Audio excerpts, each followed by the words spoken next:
we've done, it being World Ferment Day and all, we have done two cultured lunches at a lovely restaurant called Goodfellows in Bath, where we had a lovely lunch put on for some people. We also did a little bit of a sauerkraut demo and a milk kefir demo. And it was lovely because a proper chef actually put some of Joe and my fermenty food ideas into practical meals that people could actually eat. So it was really rather wonderful.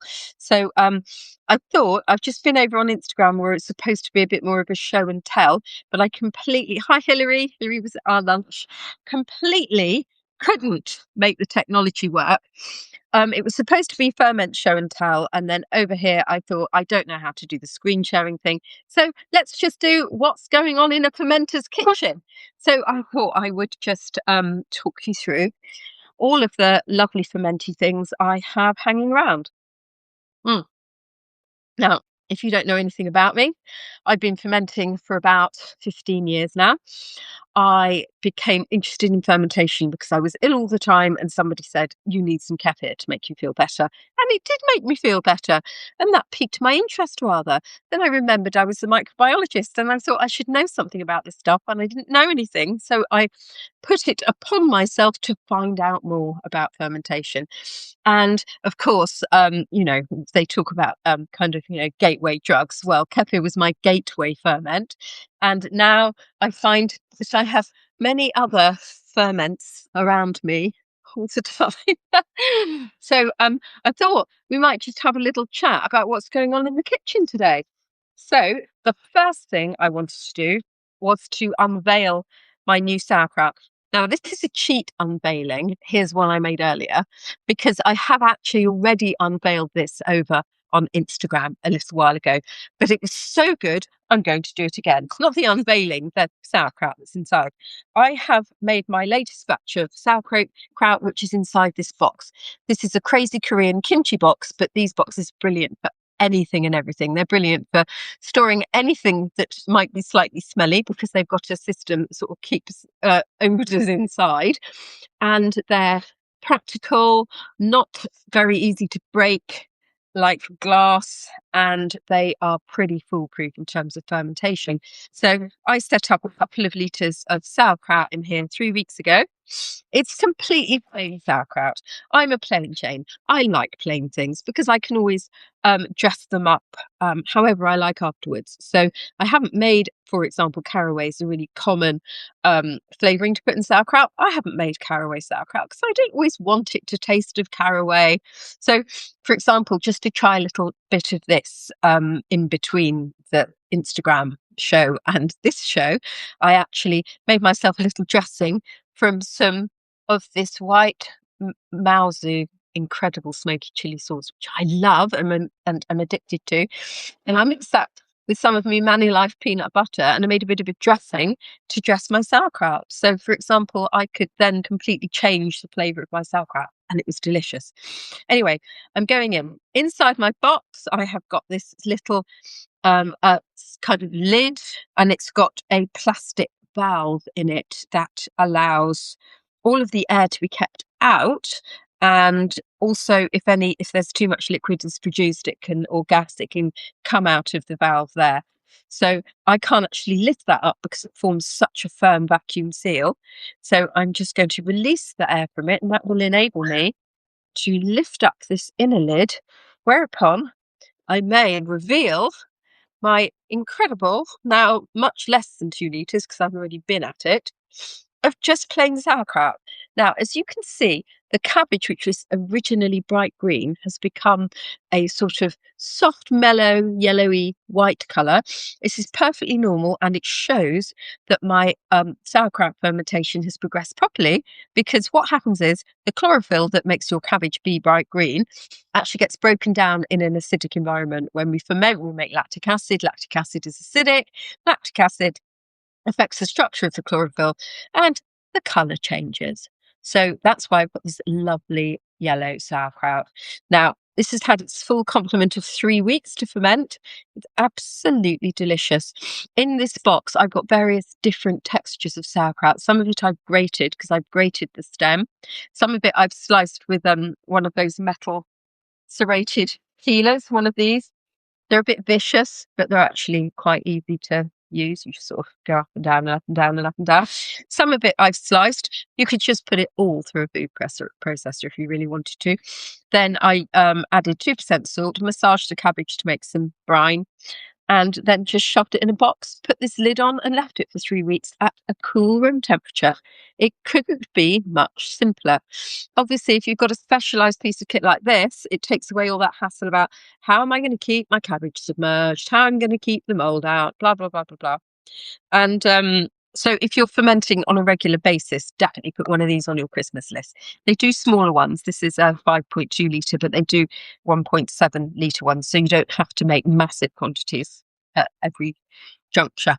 So that's our sauerkraut. Sauerkraut's going back in the box. I will eventually transfer it into probably 2 litre jars. One will keep at the back of the fridge, and then I'll eat one at a time rather than keep exposing the whole of the container to air every time I need to get some out.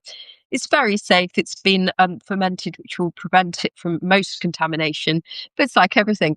Why challenge the system? I know it's going to be better to keep some of it in and some of it out, separately being eaten. So there it goes. Bye-bye, sauerkraut. I'll sort you out later. There we go. Oh, what to do next? Shall we stick with the vegetables? Let's stick with the vegetables. Let's stick with the vegetables. What we've got here? Oh, look, we've got some kimchi. Now, I'm a bit of a kimchi faddist, you know. I love kimchi, and then the next minute I've actually had enough kimchi and I don't want it. So I've had a bit of a, I've got it all over me. I've had a bit of a year of kimchi. So I'm sort of feeling that I might be having a little bit of a rest. So at the moment, this is the last bit of kimchi that I've got in the house. And so I've been cooking with it. I've been making kimchi rice with it every day. More and more evidence is emerging, by the way, that even if you cook with your ferments, you are maintaining quite a lot of the benefit. A lot of the compounds are heat stable, and the protein coat components of the microbes, or the lipopolysaccharide coats of the microbes, can still be recognized by elements of your immune system. So they kind of help to sort of hone this smart system, and they can still keep doing that whether they're alive or dead. So don't worry, if you want to cook with your ferments, just go ahead and enjoy. One of my favourite things to do is to fry some and then put some rice in and then have it with an egg. And couldn't be simpler. But oh, that smells. Oh, I've had a cold. I eat far too many fermented foods to get a cold, but I did had a stinker of a cold. But even I can smell this. Oh, lovely. So it's some whole leaf kimchi. I used to really often make a much more finely chopped kimchi, but I find it doesn't keep as well. I find that the kind of greater surface area leads to greater degradation of the tissues. And I find if you want a kimchi that's going to keep, you need great big leaves of kimchi that you can cut up if you need to. So if it's big, you can make it smaller. If it's smaller, you can't make it big. Obvious, I know. So yes, I've got this lovely batch of kimchi. It's getting quite ripe now. It's sort of beginning to soften, but it's still just going to go in and try one of these carrots. Still got plenty of texture. Eventually, sorry, rude eating on screen, I know. I'm just trying to assess the ripeness of said ferment. So it's still got bite. It's still got texture. I wouldn't say that it was confined strictly to cooking yet. You'll find in a lot of Korean recipes they will specify that you need to use like an old ripe kimchi because that gives it the level of tanginess and sort of acidity that it needs. But that's still perfectly nice to put on the table and eat. So, sauerkraut, kimchi. Oh, I'll tell you what I've forgotten to get out of the fridge. Let's talk about chili sauce. Here we go. Oh, sorry, my hair hurts. It's been up all day. Oh dear, oh dear, oh dear. Right, just put that there a minute. So look, this is my fermented chili sauce. I made 1.5 liters of this, and this is all that there is left. So I will be having to go in and make some more shortly. This is one of my very favourite things, and the way I make it, it is slightly more labour intensive. Um, and this is just how I've always done it. People don't usually cook ingredients before fermenting them, but for me, I've found if I'll pre-grill or roast some of the peppers, some of the garlic, some of the chilies till they're sort of charred. And then I will add them to some fresh chilies, ginger, fresh chilies and garlic. And I always include, I always include some salt, some fruit in this. So this has got peaches in. Sometimes I used to use pineapple, but I actually found that peaches were by far the nicest thing to put in. It's not a very seasonal fruit at the moment, so I suspect I might even put some apples in at this time, just as long as there's something fruity to give it a little je ne sais quoi. It really does add. So we get through gallons of this stuff. You know that sweet chili sticky. I think I might have some, but my cousin left in the fridge unless I very much away. No, I haven't. Look, you see this sweet chili sauce? Well, we used to have a dish in my house that I used to make with this years and years and years ago, and it was called chicken chili sauce. I don't know why it came out that way. It's just the children, I think. And what I do now, I have eschewed the chicken chili sauce that is literally 90% sugar, and all I use this chicken chili sauce to I literally just fry the chicken in some olive oil with some of this sauce, and it is absolutely delicious. And nobody in my family has yet cottoned on to the fact that I am not using sugar sweet. So I don't really like sugary sweet sauces with my savoury food. I find it a bit weird. So like when people put that sugar in baked beans, it's just not for me. So I'm much happier with this. And my other quick cheat is you want to make a kind of Thai style, and it really is very much just Thai style chili sauce, kind of curry type thing. Get some coconut milk and add some of this to some coconut milk, and it is literally an instant kind of coconutty chili sauce. Works really, really well. So this is one of my favourite fermenty condiments to have in the house. So I always make sure I have some of that, but I better get a move on and make some more because it takes a good fortnight to ferment. So I'm going to have to get a move on. Then we have got where's she? There she is. Our milk kefir. Now this is just a little tiny jar of milk kefir because I've got so much milk kefir on the go. I thought I'd just keep a little jar of milk kefir just so I can demonstrate to anybody who has somehow managed to avoid me making milk kefir online. Congratulations if you've managed to avoid it. It's almost impossible to do, for I am doing it on most of the platforms and most of the days. I just need to go and get a bit of kit so I can strain that kefir successfully. I'll just be back in a second. What I need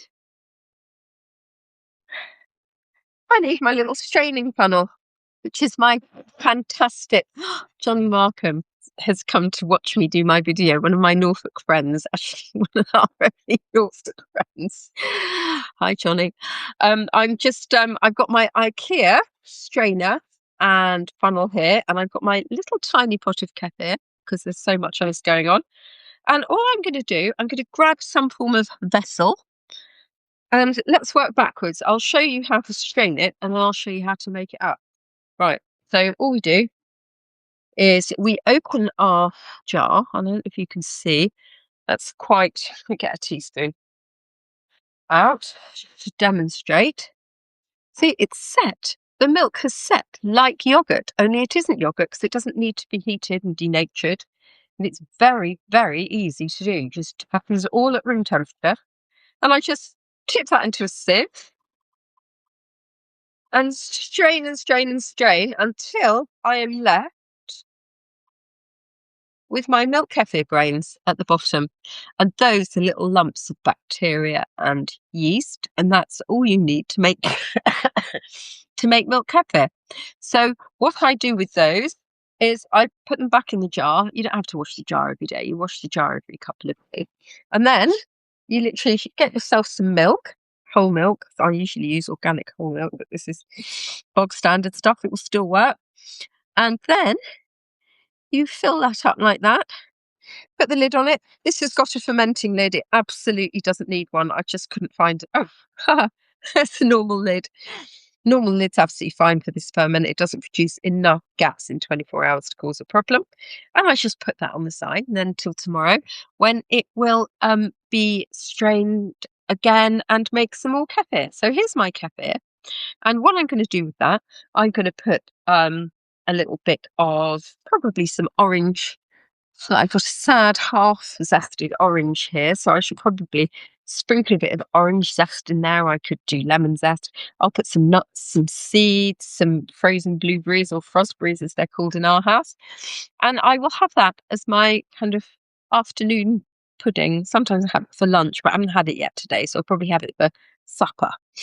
And a little shot of that every day is full of short chain peptides, aryl lactates, vitamins, minerals, and end products of metabolism and live microbes, all of which, in part, can do various things internally to help prop up your own gut microbiota.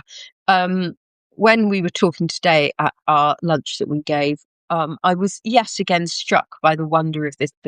Okay, you've got gut, and inside your gut are 100 trillion microbes. And without those microbes, you can't make the short fatty acids that lower your inflammation levels and keep your gut lining fed and maintained, because you don't have that capacity yourself. There are not the mechanisms within your own cells to do that. So human beings have outsourced to random microbes, or not necessarily random, but certainly a very variable populations of microbes, this incredibly important task. So have we farmed out, or have we just symbiotically grown together? And it's very important that as a human being, you have to realize that actually you're not all that, because you are not even able to exist on your own without 100 trillion little microbes inside propping you up. So when we think about how fantastic we are, microbes are even more fantastic than we are. We didn't even know they were there. We didn't even know they were there and inside us till about 150 years ago. So respect to the microbes. Look after your microbes, and your microbes will look after you. That was the lecture element of this evening's proceeding. Done and dusted now. Milk kefir off to one side. I have a shot of that every day. Then, what if you don't like milk? Why don't you look at water kefir? Let's look at water kefir next. Right. So in here, I've actually just changed it. So normally I'd put it down and you get a great deal of fizz, but not today. We've got something called water kefir. The origins of, oh my God, I've got a loaf of bread in there. Hold on, let's turn that right down. Forgot about that. Let us have a little look at water kefir grains. Now, these are quite different to milk kefir grains. Can you see how much bigger and more plentiful they are? And they're also clear. They're bacteria and yeast stuck together in something called... Hello, Bridget. Bridget was on Instagram earlier, and now she's come over to see me on Substack, which is very kind. Thank you. Water kefir grains, which are bacteria and yeast surrounded by a dextran matrix, as opposed to kefiran, which is a polysaccharide that keeps milk kefir grains together. And these guys just literally need to drink sugar water, and then they really like juicy, unsulfured apricot to keep them happy, a little bit of extra nourishment. Now, I've had quite a lot of trouble over the years with my water kefir grains. Every now and then, I think they get very upset by Bristol water, whatever's in it. So I tend to filter my water for these.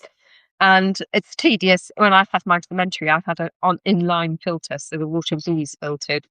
And then when I came home, I thought, oh God, do I have to? But I do have to.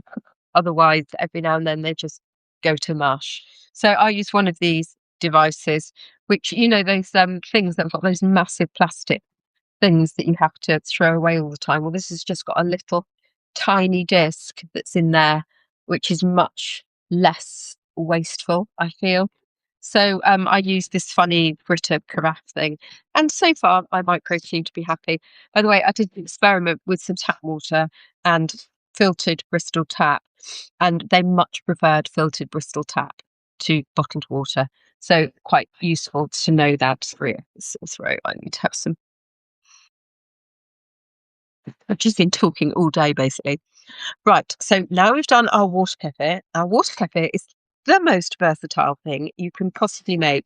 It is a kind of plain, slightly fizzy, slightly sweet liquid, depending on how long you leave it. If you don't leave it very long, it isn't very sweet at all. And you can literally flavour it ad infinitum, however you like. This has got lemon, ginger. No, it hasn't lemon, ginger, and turmeric. It's got ginger and turmeric in. It's deliciously fizzy.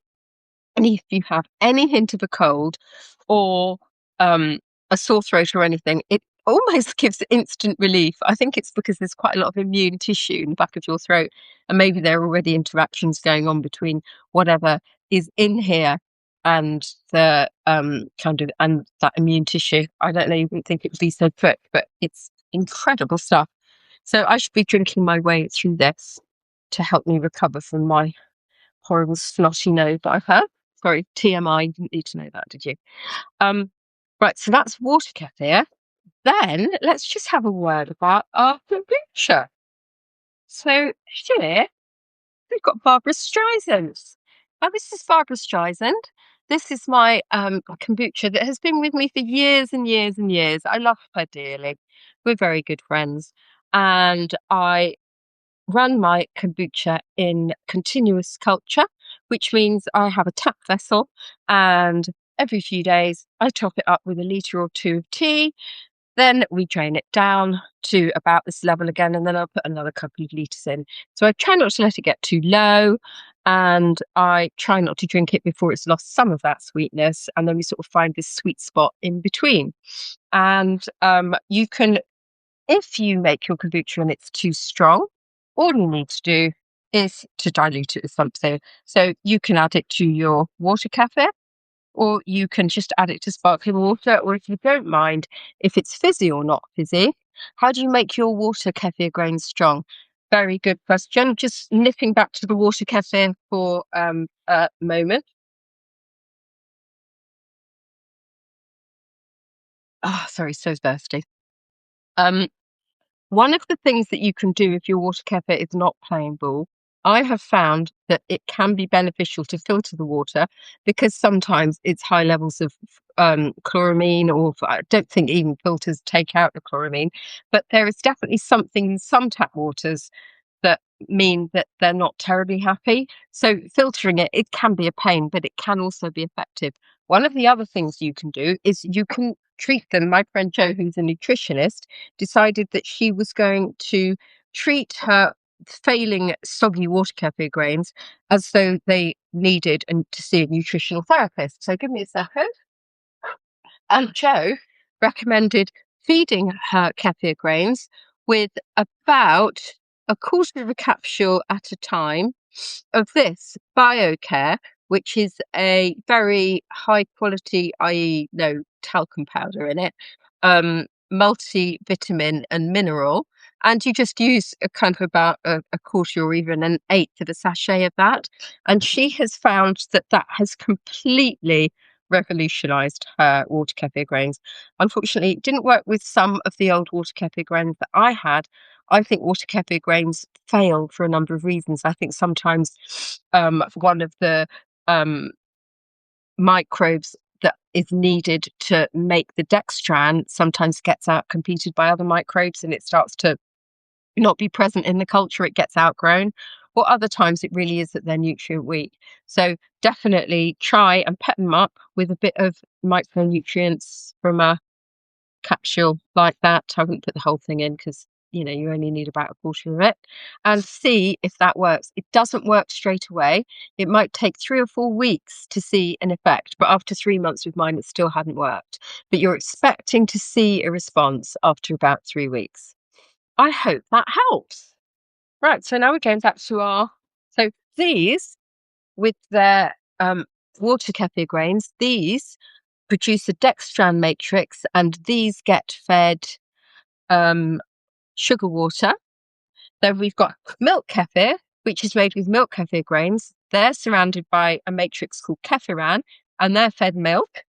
And then this is our kombucha SCOBY, and this is microbes in a cellulose mat, and these are fed sweet tea. So we've got 3 different substrates for things. And actually, there's a 4th one as well. So bear with me. I'm just going to talk you through this a bit more. I was a bit dismissive of old Babs. So this was sweet tea that I added. It's actually jasmine green tea.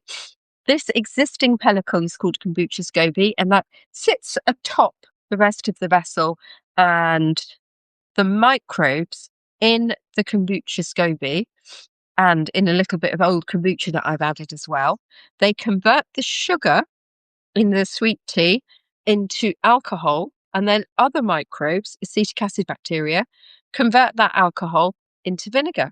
So you end up with this slightly vinegary, sharp drink that is made from fermenting tea.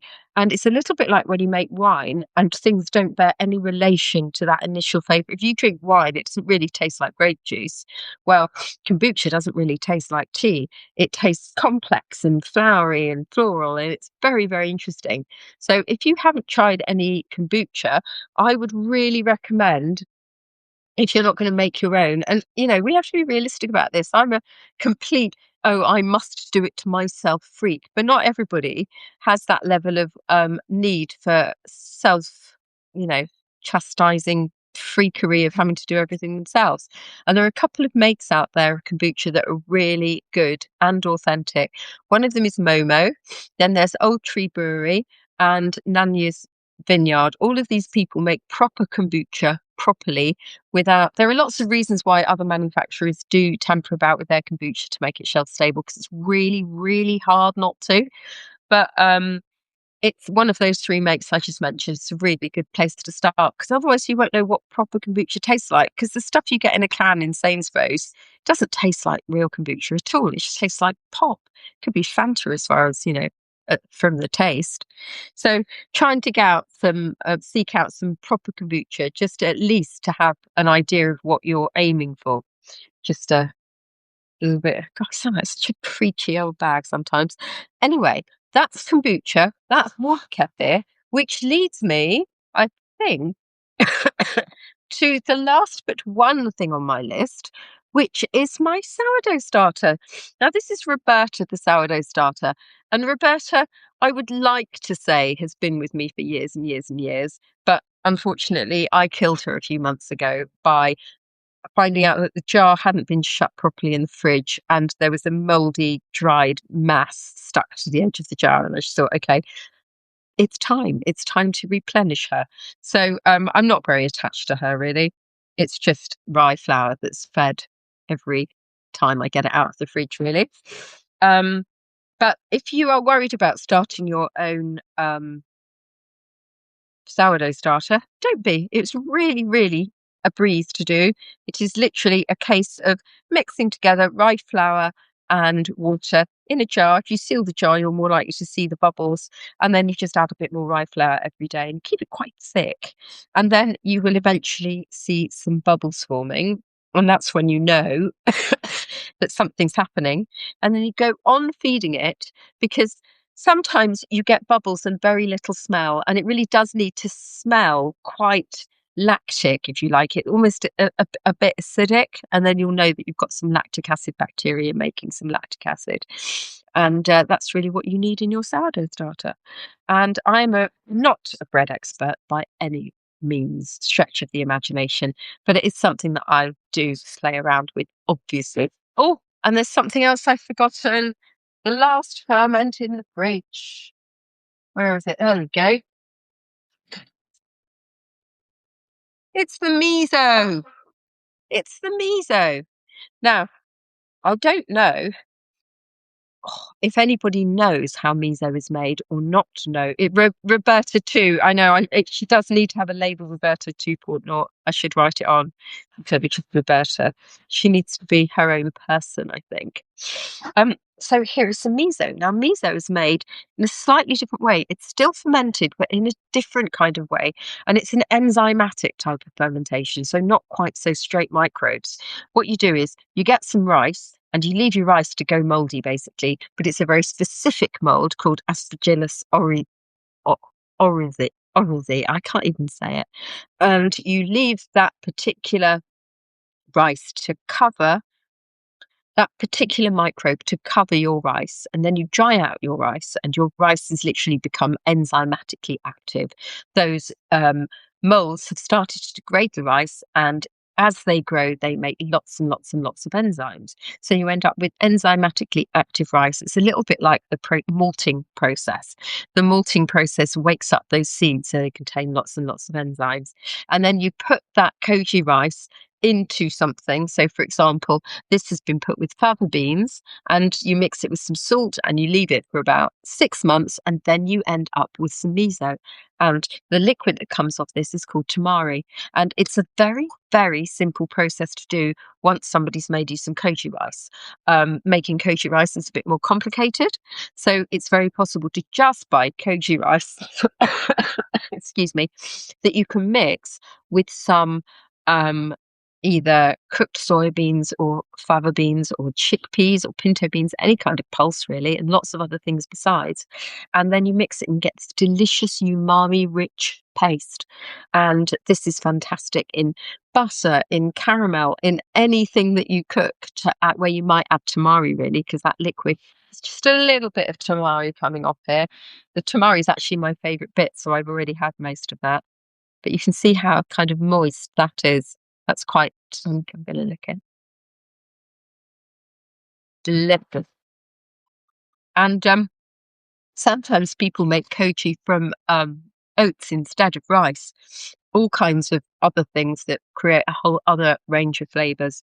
So I think I'm going to get Robin Sheriff back down. He's really the koji expert and he runs a lovely class.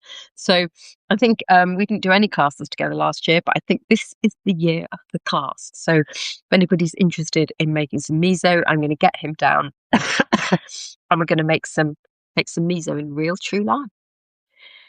Right.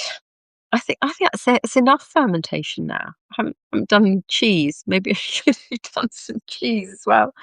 But thank you so much for tuning in. It's been lovely to share my kitchen. And what I wanted to do on Instagram was a kind of show and tell so people could join my video and show me what they were doing at home. But the technology didn't work. I think my phone is a little bit too past it to enable that. So I'm going to be doing a Zoom. I'm going to be doing a fermentation show and tell Zoom at some point. I just need to work out how to make that work. And then we can all share screens and we can do some troubleshooting and see what everybody's getting up to at home. But happy Well Ferment Day. Thank you really massively for tuning in, and go and eat some sauerkraut or something. Thank you. Bye.